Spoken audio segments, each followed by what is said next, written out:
And we're back with the founder and leader of Lady Jewels of Purpose, Ms. Shay Smith. How are you doing, Shay? I'm blessed. All right.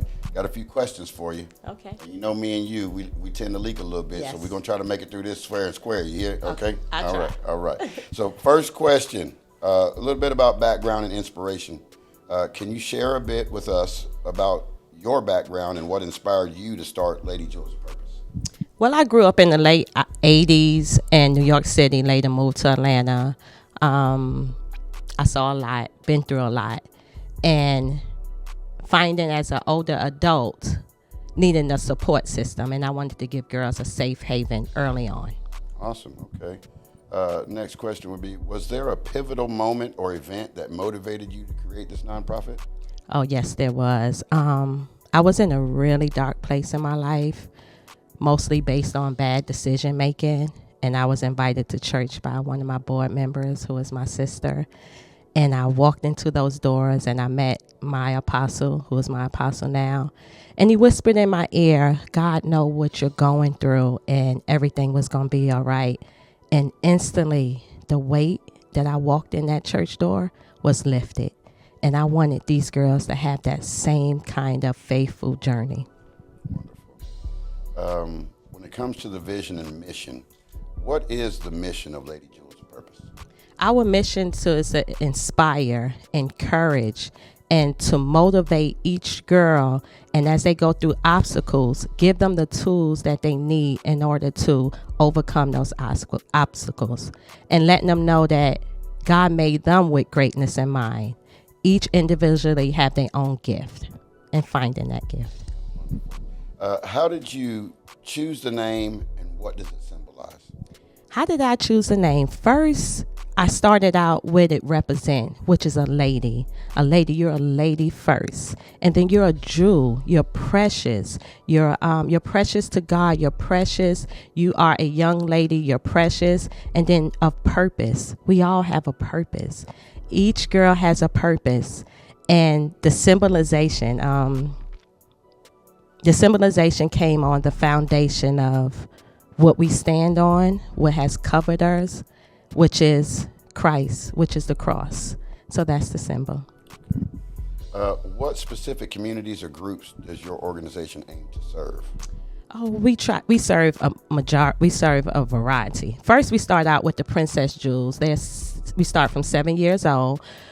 We feel it's important to start with that age group because that's the age where they're like sponge. Their brains are like sponge. Yes, they imitate everything that you say, everything that you do. So it's a blessing for us to start at that age because we want to get them before the world gets them. So we start with the Princess Jewels.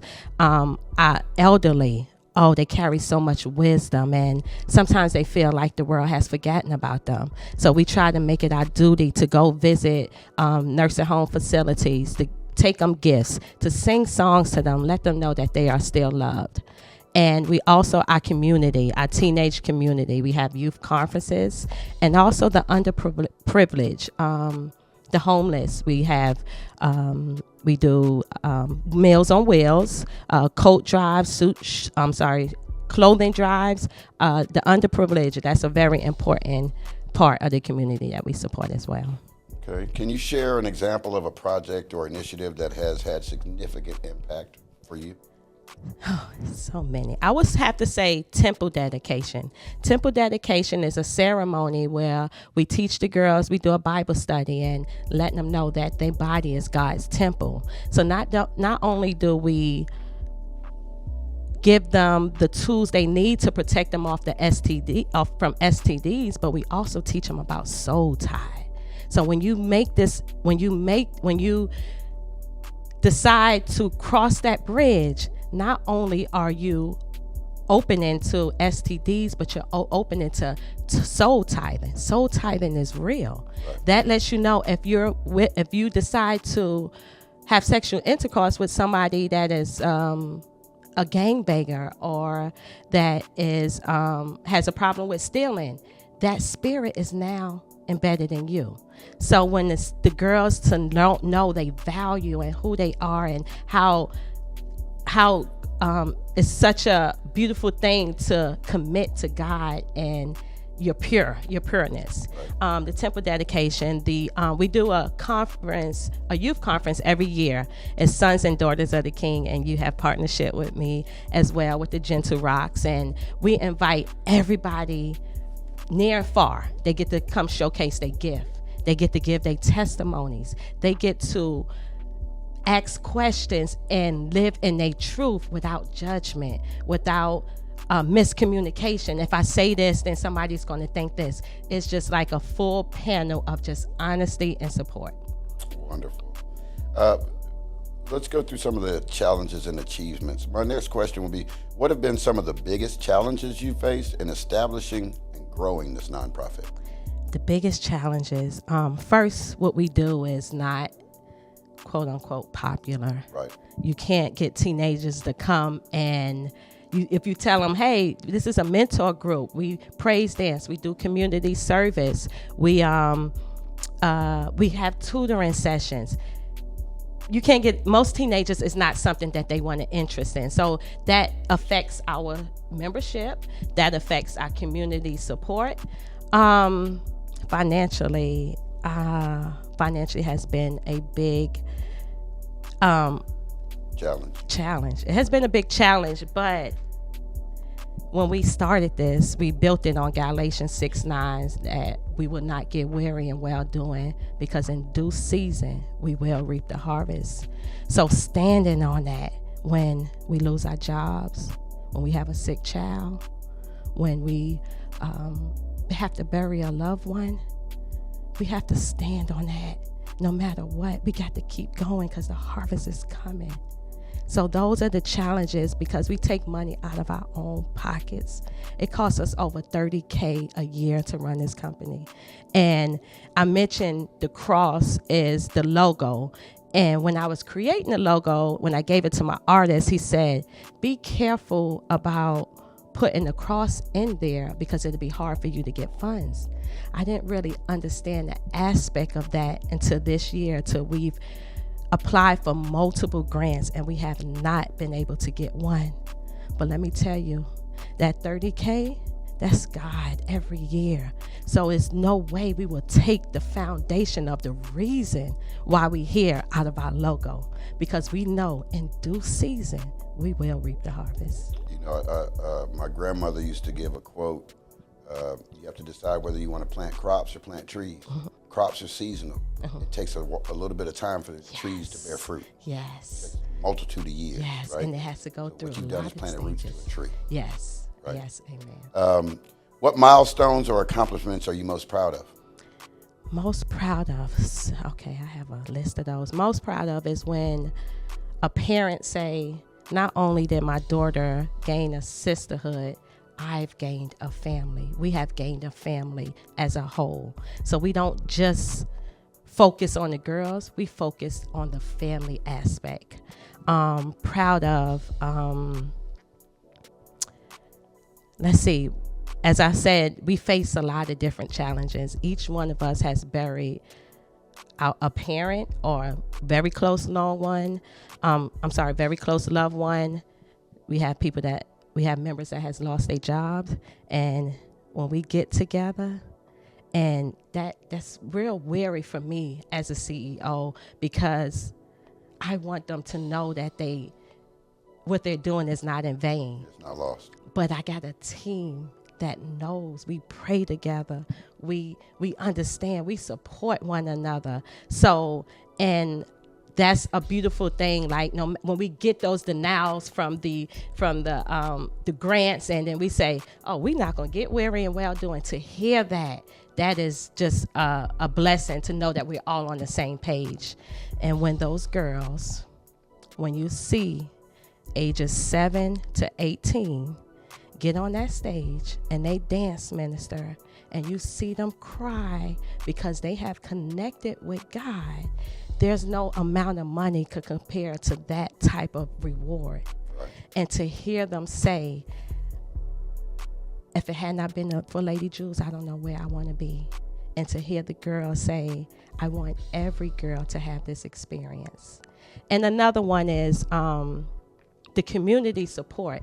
Even though we don't have a lot, but the ones that show up, they make sure they show up. They make sure we sell out. Sheriff Kibo Taylor, very busy running the whole Gwinnett County, but he comes to these girls and let us know that we're doing a good job and letting them know that they matter. Those moments are unexplainable. What kind of programs or services does Lady Jewels of Purpose offer, so we can let the people know the programs and services that you offer for the young girls? Okay.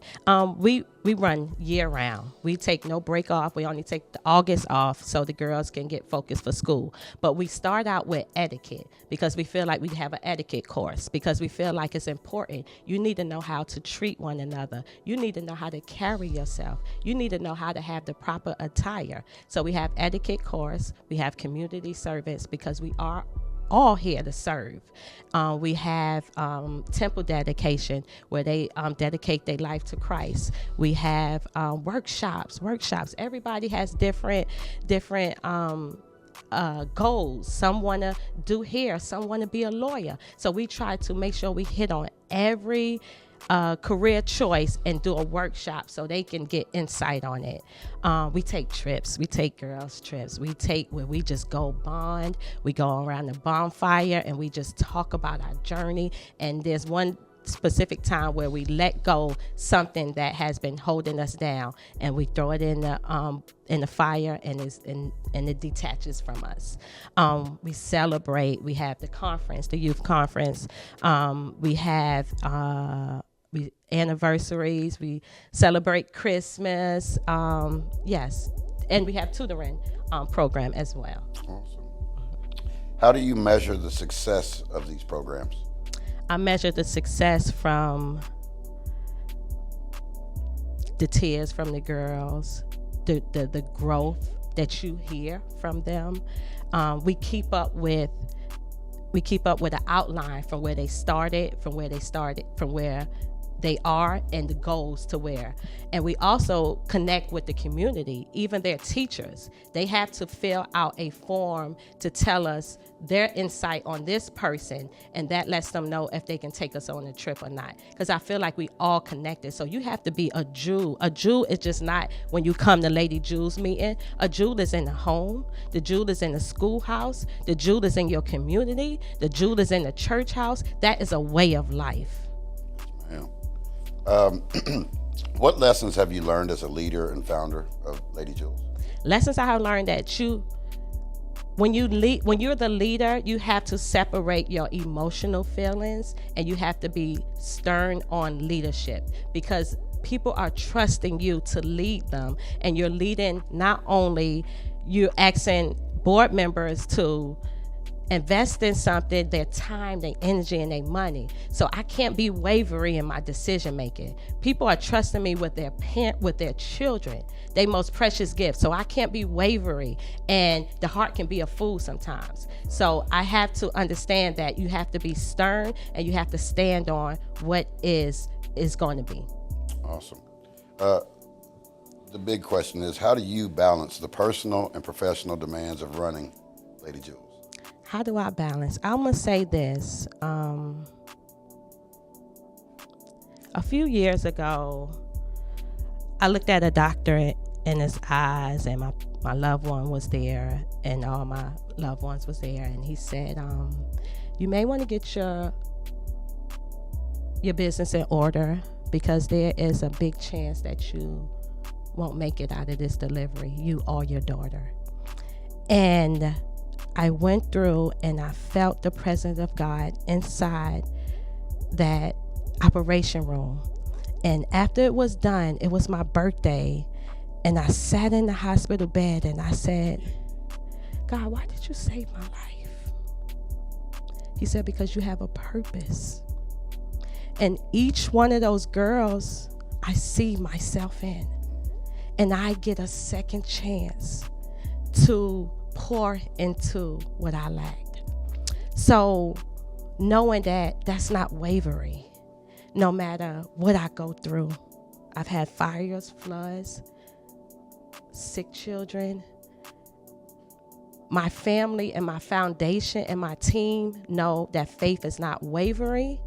So when you have people that are equally yoked, you have to have people that are equally yoked and believe in the same faith. Awesome. What are your long-term goals for Lady Jewels Purpose? Long-term goals, I will see Lady Jewels in long-term, nationwide, global. Okay. Yes. How do you see the organization evolving in the next 5 to 10 years? 5 to 10 years, I would say we will have a Lady Jewels. Southeast. Yes, Southeast, yes. Take over the East Coast. Yes, in 7 different states, over 7,000 girls. And yes. You have to speak it into it. Speaking into existence. That's As you right. see, 7 is my favorite number of completion. Yes. What advice would you give someone looking to start their own nonprofit? Make sure that it's your passion, because your passion will fuel your purpose. Awesome. How can people get involved with Lady Jewels of Purpose or simply support the mission? We are outside. We outside. You can find us in Lawrenceville, Snellville, Loganville, Gwinnett County. For now, we on Instagram. Please follow us on Instagram. Please follow us on Facebook, Lady Jewels of Purpose. You can even Google us, Lady Jewels of Purpose. We are a official 501c3. Lady Jewels of Purpose. My phone has been the same. You can reach me on my phone number, 678-264-7375. We have the board members, their names. You can reach any one of them. We do not turn off our phones. We run this organization 24/7, 7 days a week. All right. How has your personal journey shaped the values and direction of Lady Jewels of Purpose? My personal journey. There was one time, and it's been numerous of times, when I had to make a choice. Right. I took the girls out on a trip. We took the girls out on a trip, and my daughter got extremely sick. And I mean, extremely sick. And I was in the hospital with her, and God said, go back and be with those girls. And in that moment, most people probably would have said, she left her child.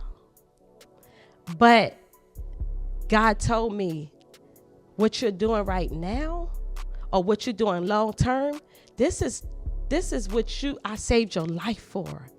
So I'm going to save her life. Yeah, I got you. But you got to show this generation what kind of faith, what faith means, what faith you have to stand on in life. You're going to have to make a choice, and you're going to have to choose what your purpose is. And I went back and I prayed with those girls, and we prayed together, and my baby was home less than a week, and something that she was supposed to lose feeling of things, she walked out of that thing untouched. So that right there let us know that it's not up for negotiation. This is God's will. Awesome. What do you believe is the most pressing issue with your nonprofit to address, and why? Oh, these children, like they said, they don't have a program to accept them. They don't have a program where they can, where the truth is being exposed. Most people have this persona, oh, I was perfect. No, we get down and dirty. We tell them the real. Right. And they don't have something where they not judged. They like, hey, you ain't got no shoes or what, so forth. We got your back. So they have so much to deal with, from the music, from the bullying, that they don't have an outlet. So this program it will help with depression, suicide, homelessness. Well, those were fantastic answers, and we made it through it. Normally, Yes. For those that don't know, Shay and I will cry together. Yes. It gets a little bit, weary. Yes. In the eyes when we do Yes. speeches, because Because we it's are real. passionate about Yes, what we do. passionate about what we do. I had and I wanted to leave you with this, and I think it goes for all the Lady Jewels. I kind of jotted down some things from talking to everybody, from members to participants to supporters and parents, and to yourself as well. And the quotes are, the lips of wisdom are closed except to the ears of the understanding. Favor isn't fair. If they keep losing sleep over your actions, they'll surely be tired. Yes. You understand? And in your darkest hour, when the demons come, call on me and we'll fight them together. Amen. Right? Yes. I think that's a good synopsis and symbolism of what Lady Jules stands for. Yes. And I appreciate you. I appreciate all your effort Yes. and the valiant things that will come Yes. for Lady Jules, because we all see it. For Gentle Rocks as well. 'Cause- Yes. And Yes. as quick, I know we're losing time, but we started Gentle Rocks as well as, as Yes. an offshoot of Lady Jules because of what we were doing Yes. and the impact I saw it made on Yes. the girls and doing the same. So I appreciate Because you, Shay. these girls, men are the head. We do not deny that. And we preparing our girls from men of God. So we gotta have our men in place. And I thank you so much. And that's gonna be global as well. Yes. Yes. Well, it's all love and dedication to you ladies, and you are the backbone. Right? If we are the head, you are definitely the backbone and the vertebrae that makes everything stand tall. We appreciate you. We thank the Lady Jules of Purpose, especially as a community member and myself for long years. And thank you. Thank you. Thank you. Yay.